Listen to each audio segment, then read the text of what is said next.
அன்பர்களே, ஆண்டவராகிய இயேசு கிறிஸ்துவின் நாமத்தில் உங்களுக்கு மனம் நிறைந்த வாழ்த்துக்களை தெரிவித்துக் கொண்டு சத்திய வசனம் திருமறை பாட நிகழ்ச்சிக்கு உங்களை அன்போடு அழைக்கிறோம்.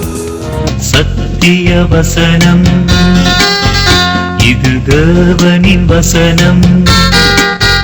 நாம் சோர்ந்து போகையில் கரம் கொடுக்கும் நம் தேவனின் வசனம், நம் தேவனின் வசனம். லூக்கா எழுதின சுவிசேஷம் 2ஆம் அதிகாரம் 35. உன் ஆத்துமாவையும் ஒரு பட்டயம் உருவிப் போகும் என்றான். இயேசு கிறிஸ்துவின் இனிய நாமத்தில் சத்தியவசனம் நேயர்களுக்கு என் அன்பின் வாழ்த்துக்கள். இந்த லெந்து காலங்களில் நாம் சிலுவையை குறித்து அதிகமாக தியானிக்கிறோம். இந்த நாளிலும் சிலுவையில் இயேசு அறையப்படுவதற்கு காரணமாயிருந்தவர்களையும் சிலுவையில் இயேசு அறையப்படுவதை காண வந்திருந்தவர்களையும் குறித்து நாம் தியானிக்கப் போகிறோம். இந்த சிலுவையை சுற்றி நின்றவர்களில் மிகவும் வேதனைப்பட்டவள் யார் என்று கேட்டால் நாம் உடனே பதில் சொல்லுவோம், மரியாள்தான். அவள்தான் மிகவும் வேதனைப்பட்டவள்.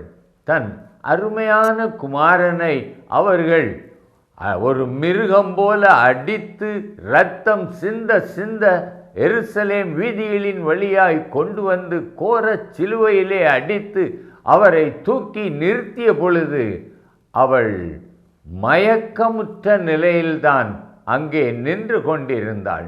அவளால் இதை தாங்கவே முடியாது. ஆனாலும் அந்த மரியாளுக்கு ஏற்கனவே சிமியோன் தேவாலயத்தில் சொல்லி இருந்தான், உன் ஆத்துமாவையும் ஒரு பட்டயம் உருவி போகும் என்று. ஆனால் அந்த பட்டயம் அவளுடைய வாழ்க்கையில் மறுபடியும் மறுபடியும் அவளை உருவ குத்துகிறதாக இருந்தது. மரியாள் தேவதூதனால் நீ தேவகுமாரனின் தாயாவாய் என்று சொன்ன பொழுது அவளுக்கு 2 வித உணர்வுகள் ஏற்பட்டது. நான் புருஷனை அறியேன், கர்ப்பவதியானால் சமுதாயம் என்னை என்ன செய்யும், என் புருஷன் என்னை ஏற்றுக்கொள்வானா என்று நடுங்கினாள். ஆனாலும் தேவன் அவளுக்கு உதவி செய்தார். அவள் ஒரு கிருபை பெற்ற பாத்திரமாக இருந்தாள். அவளே சொன்னாள், இது முதல் எல்லா சந்ததிகளும் என்னை பாக்கியவதி என்பார்கள் என்று. பாடுபட்டாலும் எனக்கு ஒரு சந்தோஷம் உண்டு. அது என்னவென்றால் சந்ததிகளுக்கு நான் ஒரு பாக்கியவதியாய் இருப்பேன் என்று. பிள்ளையை பெற்று அதை தேவாலயத்தில் தேவனுக்கு ஒப்பு கொடுப்பதற்காக பெற்றோர்கள் தூக்கி கொண்டு போன பொழுது சிமியோன் அவர்களை ஏற்று அந்த பிள்ளையை தன் கையில் எடுத்து அவன் புகழ்ந்து பாடி இஸ்ரவேலின் ரட்சிப்பு என்று சொன்னான். அதே நேரத்தில் ஒரு தீர்க்க தரிசனமாக மரியாளை பார்த்து சொன்னான், உன் ஆத்துமாவையும் ஒரு பட்டயம் உருவி போகும் என்று. அவளோ அதை தன் இருதயத்திலே வைத்து தியானம் பண்ணினாள்.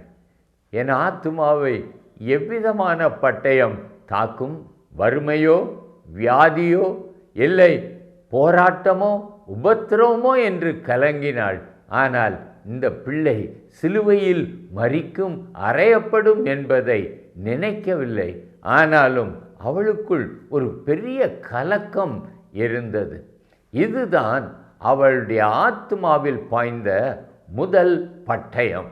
இந்த சிமியோனின் தீர்க்க தரிசனமே முதலாம் பட்டயம். பிள்ளையை பெற்ற உடனே அங்கே அவளுக்கு இடமில்லாமல் இருந்தது.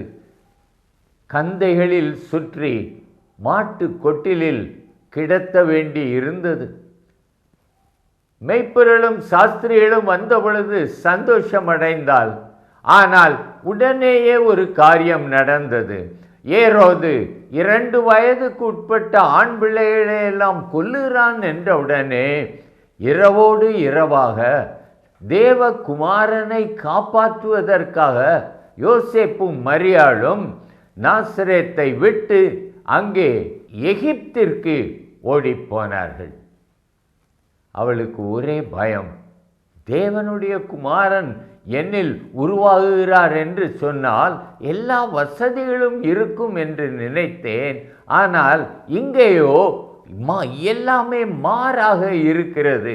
கஷ்டமான பிரசவம், இடமில்லாமல் அவதிப்பட்டதுண்டு. இப்பொழுதோ கொலைக்கு அஞ்சி நான் ஓட வேண்டி இருக்கிறது. there is persecution, உபத்திரவம் இருக்கிறது என்று அங்கலாய்க்கிறோம். ஆனால் ஒன்றை நாம் தெரிந்து கொள்ள வேண்டும். என்றைக்கு இயேசு உலகத்தை ரட்சிப்பதற்காக பிறந்தாரோ, பிறந்த பொழுதே அவருக்கு ஒரு பாடுகள் ஆரம்பித்தது. தேவனுடைய ராஜ்யம் இந்த பூமியிலே ஸ்தாபிக்கப்பட போகிறது என்கிற பயம் சாத்தானுக்கு வந்ததினால் அவன் பல விதங்களில் இயேசுவையும் தேவனுடைய ராஜ்யத்தையும் அழிப்பதற்கு முயற்சி செய்தான். அவர்கள் ஓடும் பொழுது மரியாளின் மனதிலே அத்தனை கேள்விகள்.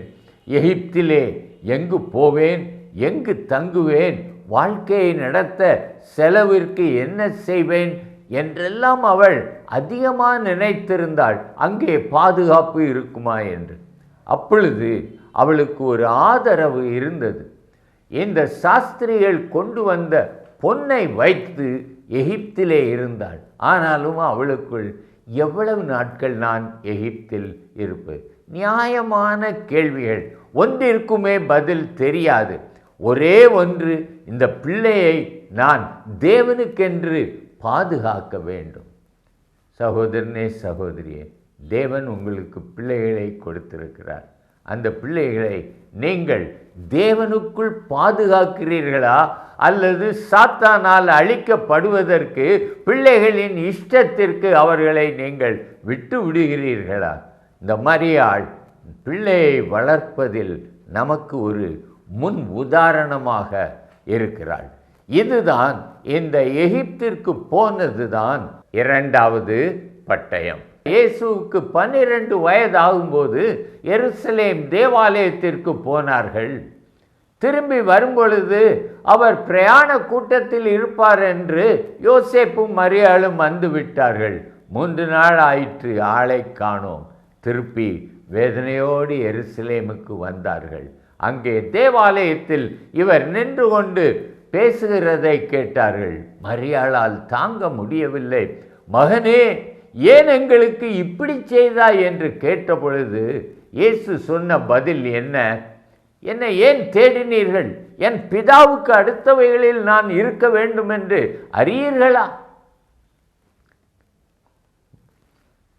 மேலாக பார்த்தால் இது ஒன்றுமே இல்லை என்று தெரியும். ஆனால் சற்று ஆழமாக யோசித்தால், நான் உங்கள் மகன் அல்ல, நான் பரம பிதாவின் பிள்ளை, தேவகுமாரன், பரலோக ராஜ்யத்திற்கு அடுத்தவைகளில் இருப்பதே என் வேலை, உங்களை பிரியப்படுத்துவது இல்லை என்று சொன்ன மாதிரி இருந்தது. மரியாளுக்கு அது விளங்கியது. ஆனால் அவளுடைய உள்ளமோ உடைந்து போனது. என்னை அம்மா என்று ஒரு நாளும் கூப்பிடவில்லை, ஸ்திரீயே என்று தான் கூப்பிடுகிறான். எவ்வளவு வேதனை! இது மரியாளின் ஆத்துமாவில் பாய்ந்த மூன்றாவது பட்டயம். இயேசுவை சிலுவையில் அறைய பிலாத்து ஒப்பு கொடுத்தான். வாரினால் அடித்தார்கள். அவருடைய முதுகு உழுத நிலம் போல் மாறிட்டு 39 அடிகள், காயங்களில் இருந்து இரத்தம் வடிகிறது. தலையிலே முள்முடி, அங்கிருந்தும் இரத்தம் வடிகிறது. வியாழக்கிழமை ராத்திரியில் இருந்து இதுவரைக்கும் ஒன்றும் தண்ணீரோ ஆகாரமோ இல்லாததினால் தேகம் தள்ளாடுகிறது. சிலுவையோ பாரம். இதை தூக்கி கொண்டு வரும்பொழுது தடுமாறி விழுகிறார். போர்ச்சேவகர்கள் அடித்து எழுப்புகிறார்கள். கூடவே வந்த மரியாள், அவள் பயங்கரமாக இந்த உபத்திரவத்தை கண்டு அவள் மனதுக்குள் அழுகிறாள். இயேசு தெருவிலே வேதனைப்பட்டார் சரீரத்தில். ஆனால் கரையிலே நின்ற எந்த மரியாளோ இருதயத்திலே இரத்தம் சிந்திக் கொண்டிருந்தாள். இதுதான் அவளுடைய 4வது பட்டயம். வெள்ளை போல செண்டு போல் நேர்த்தியான தன் குமாரன் இப்படி ஒரு மிருகம் போல இரத்தம் சிந்த சிந்த அங்கே அடிக்கப்படுவதை கண்ட பொழுது அவளுடைய இருதயம் உடைந்தது. ஆத்மாவை ஒரு பட்டயம் உருவ குத்தினது. சிலுவைக்கு கொண்டு வந்து விட்டார்கள். சிலுவையில் அடிக்கிறார்கள். மரியாளும் சில பெண்களும் இயேசுவின் சிலுவையை சுற்றி நிற்கிறார்கள்.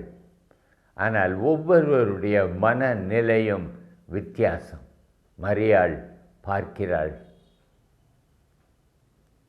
இவர் எழுப்பின அந்த நாயின் ஊர் விதவையின் மகன் என் மகனுக்கு உதவி செய்ய வரவில்லையே, நன்மை பெற்றவர்கள் ஒருவராயிலும் வரவில்லையே, அந்த வேலைக்காரன் சுகமான 100க்கு அதிபதி இவர் அடிபடுவதை தடுக்கவில்லையே என்று மனிதரின் துரோகங்களையும் மனிதர்கள் கைவிட்டதையும் நினைத்து நினைத்து மனதிற்குள்ளே வேதனைப்பட்டு கொண்டிருக்கிறார்.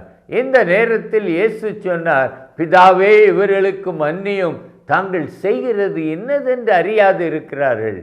மரியாளுக்கோ ஒரு சந்தோஷம். தன் மகனின் சத்தத்தை கேட்பது அவளுக்கு ஒரு சந்தோஷம். என் மகனுக்குள் இன்னும் உயிர் இருக்கிறது, பேசுவதற்கு திராணி இருக்கிறது என்கிற சந்தோஷம். கள்ளனுக்கு பரதீசை கொடுத்தவுடன் இன்னும் அதிக சந்தோஷம். அப்பொழுது அவளுக்கு எனக்கொரு வார்த்தை சொல்ல மாட்டானா என் மகன் என்று ஏங்கிக் கொண்டிருந்தாள். அந்த நேரத்திலே யோவானும் அங்கே நின்று கொண்டிருந்தான். இயேசு யோவானை பார்த்து அதோ உன் தாய் என்று சொன்னார். தன் தாயை பார்த்து ஸ்திரீயே அதோ உன் மகன் என்றார். மரியாளுக்கு மறுபடியுமாக அவளுடைய நெஞ்சம் உடைந்தது. இத்தனை பேர் மத்தியிலே இவன் என்னை ஸ்திரீயே என்று அழைக்கிறானே, என்னை தாயே என்று கூப்பிடவில்லையே, வாழ்க்கையில் அவன் மரிக்கும் முன்னதாக ஒரு தடவையாவது என்னை அம்மா என்று அழைப்பானா என்று எவ்வளவாய் அவள் ஏங்கி நின்றாள். ஆனாலும் இயேசுவினுடைய அன்பை அவள் கண்டு சற்று ஆறுதல் அடைந்தாள். ஆனாலும் உனக்கும் எனக்கும் உள்ள உறவு இப்பொழுது அருந்து போகிறது. நான் உன் மகன் அல்ல, நான் இனி தேவனுடைய குமாரன், நேச குமாரன், அப்படி சொல்லுகிற நேரம் வந்துவிட்டது. ஆகையால் இனி நீ என்னுடைய தாயாக அல்ல, நீ யோவானின் தாயாக இருந்து நீ வாழ்ந்து கொள் என்று சொல்லியது போல் இருந்தது. இந்த வார்த்தை அவளுக்கு ஆறுதல் அளிக்கவில்லை, அவளுடைய மனதின் ஏக்கத்தை இன்னும் அதிகரித்தது. சகோதரனே, உன் தாய், நீ அவளை பராமரிக்க வேண்டும், அவளை நேசிக்க வேண்டும், அன்பாக அவளிடத்தில் அம்மா என்று கூப்பிட வேண்டும் என்று எவ்வளவாய் ஏங்கிக் கொண்டிருப்பார்கள். நீ அவர்களை ஆதரிக்கிறாயா, அன்பு செலுத்துகிறாயா? மரியாளின் ஆத்மாவில் பாய்ந்த அடுத்த பட்டயம் இதுதான். என் மகனுக்கும் எனக்கும் உள்ள உறவு நித்திய காலத்திற்கும் துண்டிக்கப்பட்டு விட்டதே என்று கேட்ட பொழுது அவள் இருதயம் வெடித்தது. கல்வாரியிலே 2 பலிபீடங்கள் இருந்தன. ஒன்று இயேசுவின் சரீரம், அது பலியிடப்பட்டு கொண்டிருந்தது. இன்னொன்று மரியாளின் இருதயம், அங்கேயும் இரத்தம் சிந்திக்கொண்டு இருந்தது. இது மரியாளின் ஆத்மாவிலே பாய்ந்த அடுத்த பட்டயம். சரியாயிட்டா? இன்னும் ஒன்றே ஒன்று தான் இருக்குது. 3 நிமிஷம் இருக்குது. 1 நிமிஷம்தான் ஆகும். இயேசு முடிந்தது என்று சொன்ன பொழுது பிதாவோடு இல்லை, இயேசு முடிந்தது என்று சொன்னபோது தனக்கும் பூமியில் உள்ளவர்களுக்கும் இருந்த அந்த மாம்ச உறவு முடிந்தது என்று சொன்னார். மரியாள் அதை உணர முடிந்தது. இனி நான் என் மகனை மகனே என்று ஒரு நாளும் அழைக்க முடியாதே, இனி அவனை பார்த்தால் என் ஆண்டவனே என் தேவனே என்று தானே நான் கூப்பிட வேண்டும். எனக்கு இருந்த விசேஷ கிருபையை இந்த முடிந்தது என்கிற வார்த்தை முடித்து விட்டதே. I have lost the special grace. அவளுடைய இருதயம் மிகவும் வேதனைப்பட்டது. இது அவளுடைய ஆத்துமாவிலே பாய்ந்த 6வது பட்டயம்.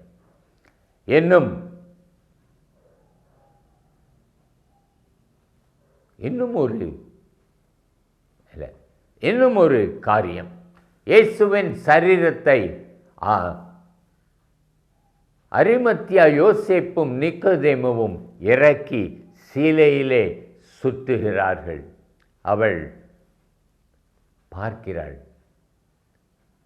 அவருடைய முகத்தில் இரத்தம் வழிந்து முகரூபமே மறைந்திருக்கிறது. சரீரத்தின் இரத்தங்கள் உறைந்திருக்கிறது. விழாவிலிருந்து இரத்தம் வடிகிறது. அவளால் தாங்க முடியவில்லை, மயங்கி விழுந்து விட்டாள். ஆனாலும் அந்த சரீரத்தை இன்னும் ஒரு முறை தொடுவது அவளுக்கு ஒரு ஆனந்தமாக இருந்தது. அதற்குள் அந்த சரீரத்தை அவர்கள் ஓய்வு நாள் ஆரம்பிக்கும் முன்னதாக அடக்கம் பண்ண வேண்டும் என்பதற்காக கொண்டு கல்லறையிலே வைத்து பெரிய கல்லை வைத்து விட்டார்கள். அவளுக்கு நன்றாக புரிந்தது. நித்திய பிரிவு இதுதான். இனி நான் மரித்து பரலோகம் போகும் பொழுதுதான் பார்க்க முடியும், பேச முடியும். இனி என்னுடைய வாழ்க்கையின் ஒளி மறைந்து விட்டது. கல்லறையால் மூடிவிட்டார்கள். இனி சரீரத்தை கூட என்னால் பார்க்க முடியாது என்று நினைத்தாள். அவளுடைய ஆத்மாவிலே 7வது ஒரு பட்டயம் பாய்ந்தது. சின்ன சின்ன பாடுகளுக்கெல்லாம் கலங்கி செத்தால் நலமாயிருக்கும் என்று சொல்லுகிறாயே, இந்த மரியாளிடத்திலிருந்து பாடுகளை சகிக்க கற்றுக்கொள். ஜெபிப்போமா? அன்பின் தகப்பனே, மரியாளைப் போல பாடுகளை சகிக்கவும் மௌனமாய் அதை தாங்கவும் கிருபை தாரும். இயேசு நாமத்தில் பிதாவே, ஆமென்.